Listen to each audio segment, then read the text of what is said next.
Welcome back. So now we're going to talk about role-playing. Now role-playing is just a little bit different from strategic calculation. Role-playing is based on bounded rationality. In other words, and I've got some videos on bounded rationality, I'll put the link down below, or you can check on my YouTube channel for it. But bounded rationality is basically the theory that individuals do not have the time, or sometimes even the inclination or even the intelligence, to make the perfect decision. Rather, they make the best decisions they can within given time and resource constraints. Okay? Role-playing builds on this. It assumes that people behave in such a way without really thinking about it. Okay? So, for example, when I talk to my students, I ask them how many of them actively think about coming to class, or how many of them just do it because that's what students do.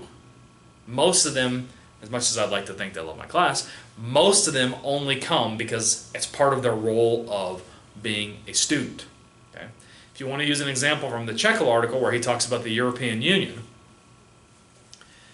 European countries now reflexively think about certain behaviors because that is related to their identity as Europeans. It's not something they think about as being sometimes not even right or wrong, or getting certain benefits or punishments based on certain courses of actions. That's just what you do because that's what you do in Europe. Okay? I think about this all the time. When I was in the Army, we were always told, well, you do that because that's what soldiers do. Because that's what soldiers do. Role-playing.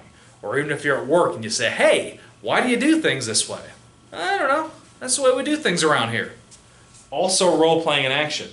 People don't assess whether there are benefits or rewards of that action, and they don't even assess whether it's right or wrong to do that. That's just the way we do things around here. This is role-playing in action. Well, great. Hope you enjoyed this video. Looking forward to seeing you in our next video, which is normative suasion. I'll see you then.